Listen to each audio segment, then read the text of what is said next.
为什么是70？对，我先跟一个人跟谁好像模模糊糊解释了一下。啊，模模糊糊解释了一下。啊，对，就是因为有代表性，所以我后来他问的时候我就打住了，我说算了，我不回答了。今天统一来说，因为可能会有很多人问。首先第一个，大家知道答案就好，70，这个是没错的。那为什么是70呢？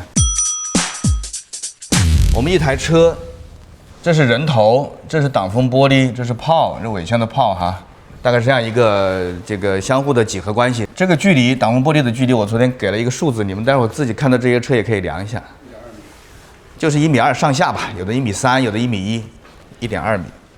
我取个中间值1.25米，好算一点。那么从炮到人的耳朵之间呢，就会出现2条路径。当然远远不止哈，我们只是为了去说明这个道理，所以把这个条件简化了。那么2条路径它会导致一个近一个远，一个快一个慢，就一个先到一个后到。那么这个影响有多大呢？我们先看一下这2条路径，它们路径差是多长。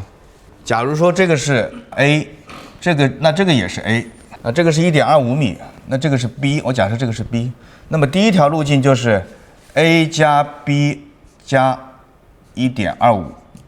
第二条路径呢 ，A， 那2条路径差是多少呢？我把它一减，减 A 就等于 B 加1.25，没错吧？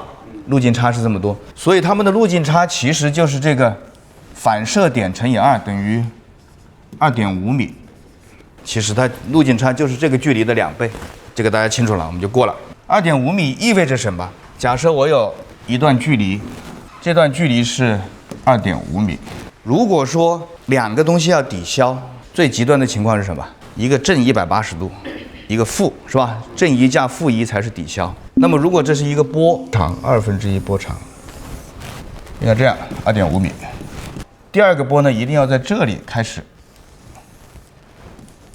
才跟它完美的抵消，对吧？最完美的状况下，所以我们需要有5米的波长，它就刚刚抵消。那这个5米等于多少的波长呢？344除以5，大概是68。它就是这样来的，是对的吧？68吧？68.8。啊，68.8就将近70。它不仅仅，如果看这个图，你会发现它不仅仅是1倍，因为你这么宽正好抵消，我正好啪，再过来紧一点，对不对？因为这个距离是固定的嘛，2.5米，2.5米，5米。如果你的距离更近，意味着频率更高。它只要正好正负180，这个峰和谷对上了，那这频率是多少呢？就是奇数倍，1倍、3倍、5倍、7倍、9倍。所以第二个抵消的点就是68乘以3，36127201吧，210左右吧。第三个抵消点呢，就是68乘以5，68乘以7。它为什么是这样抵消呢？因为我的长度是固定的，就是2.5米，所以你这样子我会抵消，你这样子我也会抵消，只要在某一个点上它的相位是，那中间的关系是什么呢？奇数倍。这个大家下去可以自己画图看一看。所以这个就是梳状滤波的来源。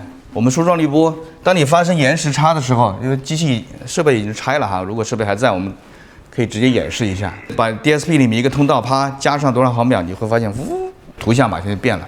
2个信号发生延时差的时候，不管是电信号还是声信号，反正只要有信号发生延时差的时候，它的梳状滤波一定是这样的。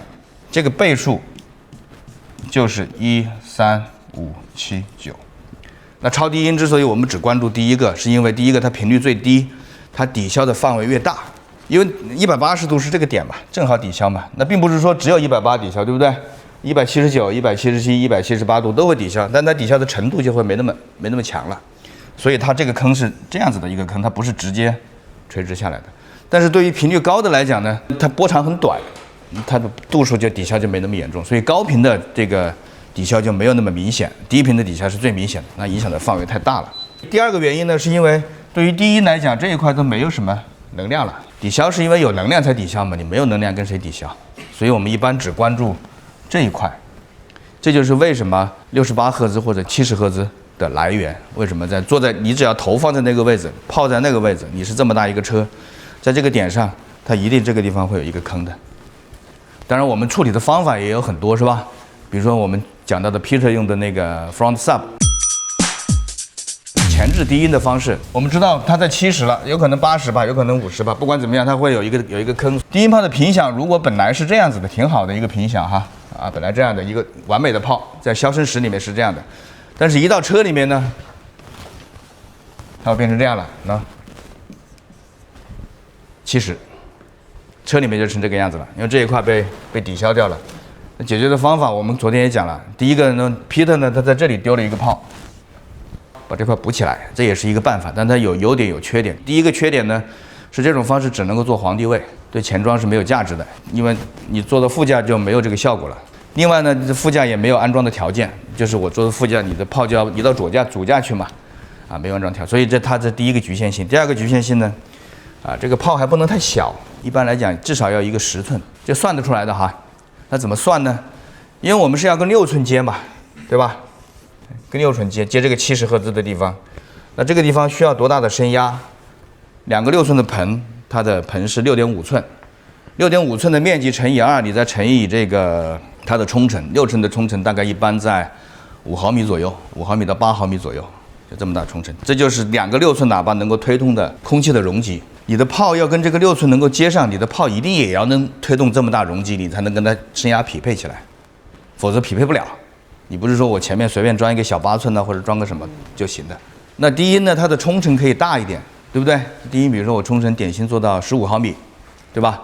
所以我的盆呢就不一定的面积就不一定要跟2个6寸一样大，但是我也不能太小，太小了声压跟不上，声压跟不上你就起不到。你如果这么一点点的话，你起不到衔接的作用了，只能起到改善的作用。所以一般你会发现他们做 front sub 前面至少放一个10寸，你放个12寸行不行？行，没有用，性能过剩了。但是10寸有个问题是什么呢？10寸的 VAS 经常就会在大概15升。我们昨天讲的这个3寸的容积吧，是吧 ？VAS 啊，什么 QTS 啊、QTC 之间的关系，对，那跟超薄没有关，超薄只是结构。你不管多大的炮，你的 VAS 就是这么大。或者你优化 VAS 的话，你其他的性能就会有损失。但总的来讲，一个10寸的炮 VAS 就是在15升到25升之间，跑不掉的。也就意味着你前面做个密闭箱，你就得干个10几升下去，干9升没用，8升9升没用。至于超不超薄，那是安装深度的问题，跟容积关系不大。所以这也是个限制，你前面坑不够，你就装不了那个炮。滴滴的炮行不行？跟牌子没关系，这是物理定律，对。跟牌子没有任何关系。滴滴的炮，1万块钱的炮，10万块钱的炮，100万的炮，你是10寸，你就需要推那么多空气，你需要推那么多空气，你的冲程这么大，你背后的空气弹簧一定要有这么大的支撑力。你空气弹簧这么大支撑力，你的空气弹簧的容积就必须是这么大，这就是 VAS 的由来，这是物理定律。所以这个它第一种做法就前面这样搞一下，然后可能10寸大概弄一弄。当然，你还要相应的功率要顶上去，是吧？炮的箱体效率要做得到，你可以把这块补起来。但是呢，也很麻烦，因为你要再去接2个点。这是第一种做法。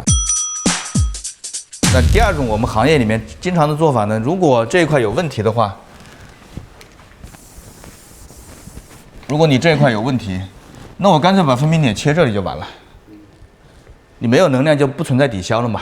那我让前面的6寸下到70左右，6寸下70是没什么太大问题的，稍微好一点的6寸，6寸的 FS 一般是做到52、50、60左右，你分频点放在70一点问题没有。所以大家会发现我们的前辈告诉我们，低音的分频点放在80是吧？默认是80，但是你可以再调。那为什么不是70啊？我们昨天讲了，当你的低音的这个分频点，低音的能量变多的时候，你的分频点是往上移的，它的声学分频点其实是往上走的，所以是这个原因。我们的电的分频点跟声学的分频点呢会有一些区别，这就是70的由来以及为什么会这样处理。2种方法哪个方法更好？都好，都可以解决问题。然后根据不同的场景，音响永远是一个做买卖的技术。做买卖的意思就是。你拿货回来，你要付钱出去，你永远是要付出代价的，任何手段都是有代价的，只是说在不同的情况下，我们对这个代价的取舍不同。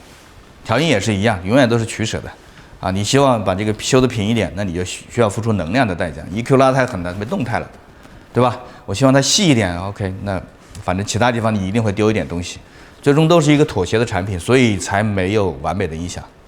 如果这个世界上有完美的音响，有绝对正确的答案的话，应该只有一套音响就够了嘛，是吧？其他的都是错的，我是对的，那这个世界上只需要一套。但是事实上，这个他们是百花齐放的，各种品牌啊，各种结构啊，各种做法呀，都是有各自的特点。这就是音响它的调音的一个概念吧，它叫 trade off， 就是交换的这种概念。所有东西都是拿东西换来的。OK， 好吧，这个是这一部分，有没有什么问题？